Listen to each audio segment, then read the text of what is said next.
and with my colleague, Councilmember Alexa Avila, is that we definitely cannot have any rollback to the bail reform process. We cannot have any trickery or any kind of games being played with the discovery process. The fact that our governor is holding up the entire state budget on this issue is egregious. Yes. Really egregious. Shameful. Right now, before the state are real policies for public safety, including good cause eviction, including money for education, money for social services. Those are the things we need to prevent people from getting into bad situations. But most importantly, we should not be holding up a state budget just to ensure that people who can't pay money for something they may have not been even convicted of go sit in a facility where the rate and the risk of them dying under state care is very extremely high. So high, the fact that the federal government is doing weekly monitoring. So high, the fact that this year we just found out $53 million is going to be paid out from our public dollars because people were held in solitary confinement because people were being tortured in that facility. So we are paying high costs for failed policies that, as my colleague mentioned, we've done so much work to undo the harms of the past. And so to sit there and hold up the entire state budget for something we know doesn't work and costs us more on the back end it just doesn't make sense. It's not rational. So I urge the governor to stop playing politics, to stop playing into the GOP, to stop playing into Republican talking points about bail reform, to stop fear-mongering and look at the facts. Look at the facts and look at the costs and do the right thing and end this and focus on the things that really keep us safe. Thank you. Yes.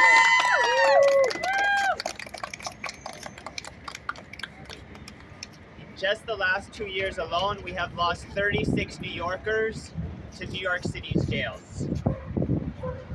It is a crisis. And the response to that crisis cannot be to continue to increase the number of people being sent to those jails. We have seen jail populations ballooning in New York City and across the state. And if any of these changes are made, those numbers are just going to keep going up. And the number of people who are going to die is going to go up. And the policymakers who support these changes, blood will be on their hands. Talk about it. Let me call up Young Me from Brooklyn Defender Services. First of all, I want to thank the caucus for sorting through the false news and the fear-mongering, and for standing firm and standing for the truth and the reality, relying on the data and the facts when it comes to discovery and bail reform. I have been a public defender for more than 25 years. The majority of my career was spent watching people suffer through coerced guilty pleas, being forced to plead guilty because they could not afford bail, being forced to plead guilty because they didn't know the evidence in their case. When you hear that there might be minor tweaks in the discovery and bail laws, there is no such thing. No such thing as minor tweaks. It is a lie. These tweaks will send thousands of more people to jail and will result in far more false wrongful convictions, and many more people will suffer. I am asking the legislature to stand firm and to hold the line and to say no to the governor, who has admitted herself that there's no reason for bail rollbacks given the data and the facts. So again, stand firm, hold the line. Let's not send more New Yorkers to jail and to their deaths. Yes. Let's call up Solomon from the Public Advocate's Office. No justice, No peace. No justice, No peace. Good morning, everybody. Good morning. My name is Solomon Acevedo. I use he, him pronouns, and I'm the Deputy Public Advocate for Justice, Health, Equity, and Safety, and I'm here on behalf of Jumani D. Williams, who could not be here, unfortunately, this morning. And we're here to make sure that we tell our state lawmakers to hold the line when it comes to bail reform, when it comes to discovery laws. Yes. It's incredible and an absolute lie to hear a district attorney say that defenders are manipulating the current bail laws in order to get people's cases dismissed. It's absolutely insane to disproportionately fund prosecutors to comply with bail laws when the changes that are being proposed are going to put the burden on defenders to identify pieces of evidence which they would not even know about. So here we go, once again, driven by fear to manipulate the most vulnerable people in our communities and deprive them of the opportunity to have an actual fair day in court, to keep their jobs if they're falsely accused of a crime, to be with their families, to raise their children instead of being in a death trap on Rikers Island. And the sad part about this is, while state lawmakers are the ones that are making these decisions, the people who are going to be most impacted are living right here in New York City. Exactly. Our jail population is increasing. It has increased almost double since the pandemic. And why? Because DOC is not bringing people to court. Like, 1 out of 4 people are not making it to their court date. People are missing almost 8 consecutive dates. Tell him, brother. This is ridiculous, and this is the reason why we lose lives. And this isn't just people being away from home for a short period of time. This is lifetime trauma that people are being exposed to, and it has to stop now. So I'm urging all of our assembly people, all of the senators who use Khalif Browder's name in vain, who stand up and say that they demand justice and true democracy, to not fold and cave to pressure. Yes. Because this is our city and we need to fight for it. Hold the line. And if we do not change these things today, if we do not stop caving in, we're going to erase all the progress that we've made for decades. Adding the clause of dangerousness to these bail laws would devastate any opportunity to have true freedom. And so we're asking today, no rollbacks. What do we want? No rollbacks. What do we want? No rollbacks. When do we want them? Now! If we don't get it, Shut it down! if we don't get it, Shut it down! if we don't get it, Shut it down! Before I go, I want to just say, remember the lives we lost. Yes. Those who suffered and those who fought. Rest in peace to Marvin Mayfield, to Khalif Browder, and to all the people who are fighting in this struggle. Do not desecrate their memory by compromising our values. Thank you. Woo! Yes! When bail reform is under attack, what do we do? Stand up, fight back! When speedy trial is under attack, what do we do? Stand up, fight back! Discovery of law is under attack, what do we do? Stand up, fight back! What do we do? Stand up, fight back! What do we do? Stand up, fight back! Stand up, fight back, stand up, fight back. Let's call Nicole from Envision Freedom Fund. Good morning. I'm Nicole with Envision Freedom Fund, and we're here because we care about justice. Yes. We're here because we care about fairness. Yes. We're here because we care about safety. Yes. And everything in Hochul's power right now, she's trying to undo justice, undo fairness, and undo safety. Not only is she on the wrong side of justice, she's on the wrong side of fairness. She's on the wrong side of civil rights. She's on the wrong side of history. And she's on the wrong side of safety. Our communities deserve better. New York deserves better. And what she has to say to the next generation is going to be lies. When is she going to invest in community safety? When is she going to invest in the needs of our communities? We're tired of driving inequities into our systems. It's 2023. We cannot continue to peddle this false narrative that pits justice against safety. We are here to say that we need to not roll back bail. We don't need to roll back discovery, but we need to progress further. We are tired of the excuses for justifying incredibly regressive laws, incredibly regressive efforts. This is her chance. This is state leadership's chance to invest in safety. Yes. Stop lying to yourself. Our state legislature has a supermajority of Democrats in both the Senate and the Assembly. Is this what supermajority Democratic governments do? They undo civil rights protections, basic civil rights protections, and send more people to deadly jails? This is what we're going to do? This is what they're going to do?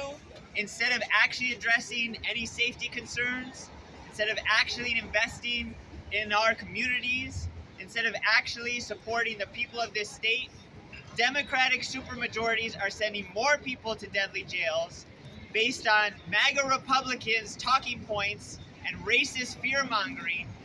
And this is what they're going to do. They need to stand up, they need to hold the line, and they need to stop these processes of undoing these civil rights protections and sending more people to deadly jails. We have one more speaker who's going to be here in a minute, so maybe we can do a couple of chants, Aaron, and then we will wrap us up after that. So when I say bail reform, we say it's public safety. Discovery law is public safety. Speedy trial is public safety. Bail reform It's public safety. Discovery law It's public safety. Speedy trial It's public safety. Bail reform It's public safety. Discovery law It's public safety. Speedy trial It's public safety. Speedy trial. It's public safety. One more. When bail reform is under attack, what do we do? Stand up like that. When discovery law is under attack, what do we do? Stand up like that. When speedy trial is under attack, what do we do? Stand up like that. What do we do? Stand up like that. What do we do? Stand up like that. We're gonna call up Anthony Dixon from Parole Preparation Project. Yes, yes. Hi, everyone. Peace, brother. Peace. Well, my fellow New Yorkers, I urge you to take a moment to reflect on the significance of today's rally and the reason why we must safeguard our fundamental right to discovery, speedy trial, and bail reform laws. Our state is at a crossroads where we must either close a horrifying chapter of mass incarceration or make the mistake of reverting to a shameful past that will only further lead us astray. It is deeply troubling that our governor's priority have shifted away from the state's budget towards prioritizing the mass incarceration of Black, brown, and low-income New Yorkers. It is troubling because it goes against the collective wishes of the majority of our legislators who were elected by us to represent our communities. Yes. It is troubling because the governor's proposed changes to the discovery and speedy trial laws will only result in longer pretrial detentions and a lack of access to key evidence. Right. It is troubling because rather than keep our streets safer, it would only disrupt family stability and solidarity and result in little children being fatherless and motherless. It's a vicious cycle. The governor's proposed changes will only deepen racial disparities and perpetuate intergenerational poverty and inequality in New York State. We must not let this happen. The danger is that the worse situation gets, the more people we see on the street. And now the governor is proposing to push punitive policies. That ain't right. Governor, instead of adding to the problems faced by our communities and creating laws that serve as justification for increasing the budget of law enforcement, we urge you to implement real solutions That's right. to promote safer and more equitable New York for all people. Rather than build stadiums in your backyard, we implore you to turn attention to rental assistance for those who are housing insecure and homeless. Safeguard against arbitrary evictions. Extend employment support rather than increase a law enforcement budget that is already the largest in the country. We implore you to increase funding for the supportive services and housing for individuals returning to community after incarceration. To increase funding for mental health first responders, anti-violence programs, and material support for survivors of harm and violence. Governor Hochul, we must tackle the root causes of mental health issues instead of simply funneling the least of these into a broken prison system. Prison reform has already made significant strides in reducing the number of people in prison at Rikers Island and has increased court appearances rates while lowering rearrest rates. Reversing the discovery, speedy trial, and bail laws is unacceptable. That's right. Particularly considering the deplorable conditions on Rikers Island and the alarming rise in deaths in Rikers Island. You are perpetuating a condition where people can take their own lives. Mass incarceration initiative in any state is a civil rights issue. Incarceration dehumanizes poor people and minorities, damages already marginalized communities, and often jail people for small-scale offenses. Additionally, the evidence is now in that high incarceration rates and long sentences do not solve the problem in New York State. Hell no. Governor, we cannot turn a blind eye to the humanitarian crisis in our jails and continue to scar people for life. It's a shame. We must demand effective policies that promote safety and justice and equity inside our communities. The governor's actions are deplorable. They are a violation of fundamental principles of good governance and basic morality. Let us stand together and demand better. As we come together, we must prioritize people over prisons and demand effective policies for a safer New York. A New York that can help people get back on their feet instead of pushing them into a jail. Please join us to make our voices heard and protect our communities and our rights to discovery, speedy trial, and bail reform laws. Thank you. Yes! Shame on you, Darcel. Governor Hochul. Councilmember Tiffany Caban. Yes. Appreciate y'all.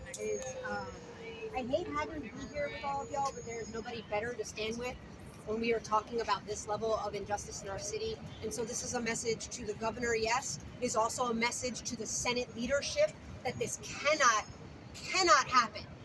It is disgusting. Before we passed Khalif's law, before we passed bail reform, we had some of the worst laws in the country when it comes to the simple idea of turning over the evidence against somebody in a criminal case.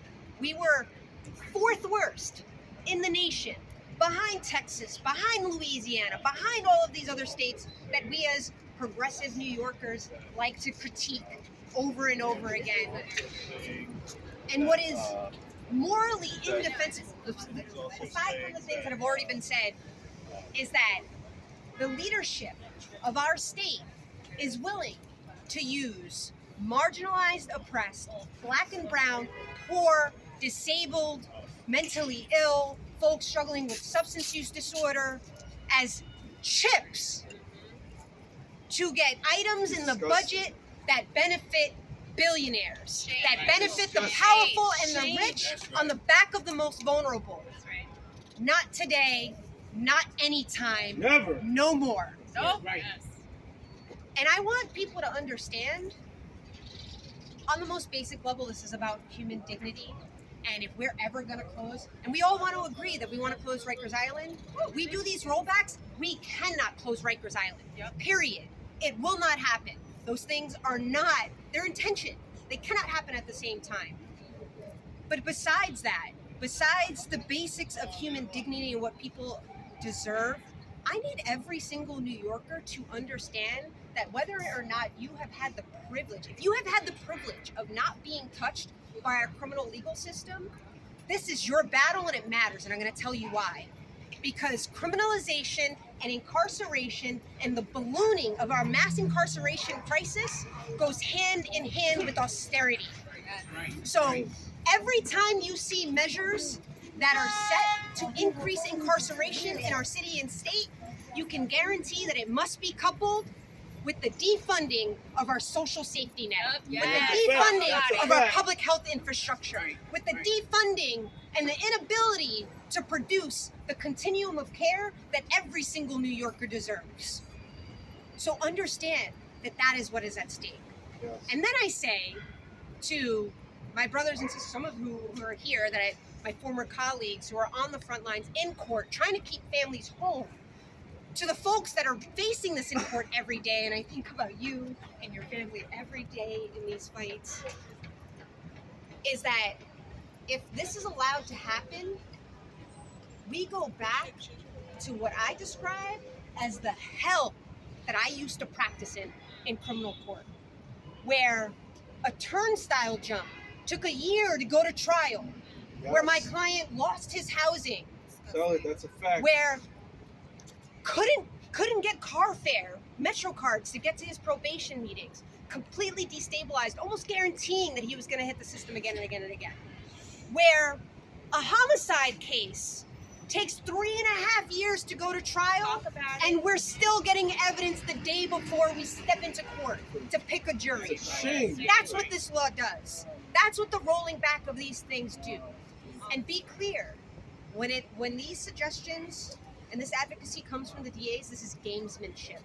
This is about convictions and sentences above all else. It is not about basic fairness. The number of times I have had cases where a DA will call me up and say, I have your client on video.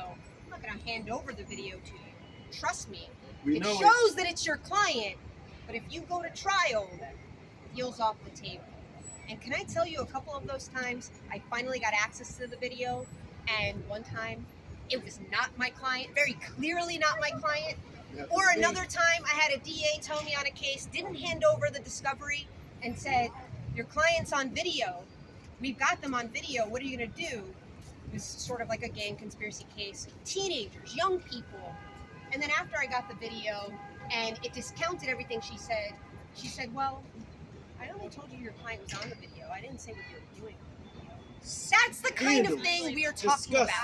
There should be zero trust. It is the basic need of, in a criminal case, you have the constitutional right to the evidence against you, to the exculpatory evidence that's available, and to participate meaningfully in your own defense. This is basic fairness. So we are calling on the governor, the Senate leadership to not let this happen. And like I said, this is a matter that affects each and every one of us. The trading of the mass incarceration of our neighbors in exchange for charter schools, for tax breaks for billionaires, for no investments in housing. We cannot do it. There are no compromises here. We have to hold the line. I'm going to be here with y'all the entire time.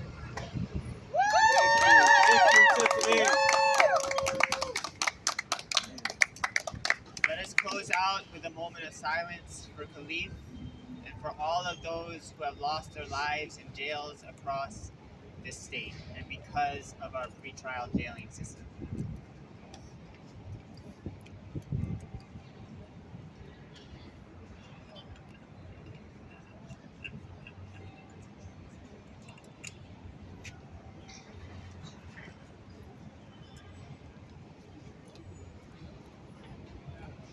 Thank you, everybody. Thank you.